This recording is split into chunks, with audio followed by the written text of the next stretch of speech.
Hi, my name is Brian Walters. My company, Brian Walters and Associates, performs business valuations for people who are facing a variety of circumstances.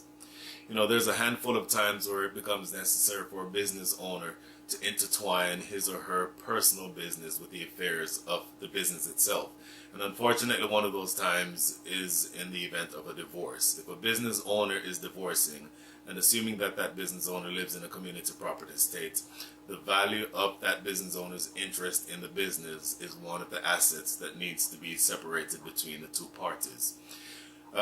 Obviously, in a situation like that, you would need to have a valuation done to determine what the overall value of the business is, and by extension, the value of the business owner's interest. But sometimes an even more important piece of information is the value, or at least the percentage of the value of that business that is specifically due to the business owner himself or herself. It's a concept referred to as personal goodwill. And that can have huge ramifications depending on the situation and depending on the type of business that we're talking about.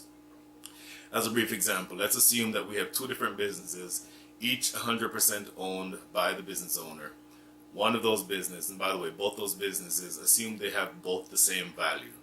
But one of those businesses is a coffee shop. The other business is a medical practice. Now, in a coffee shop, if you visit a coffee shop, you visit the coffee shop because maybe it's very centrally located and it's convenient for you, or maybe you agree with the price points, or maybe you like the menu. Typically, the reasons why you visit that coffee shop have very little, if anything, to do with the specific business owner himself or herself. However, if you frequent a medical practice, the reasons for frequenting that medical practice are very specific to the medical professional himself or herself. You go there because of that person's skills or their experience or their qualifications. Those reasons have much more to do with the specific business owner himself or herself. So in a situation like that, the personal goodwill in the first example, I would argue, is very low because it's a coffee shop and most people don't visit a coffee shop because of the specific attributes of the business owner himself.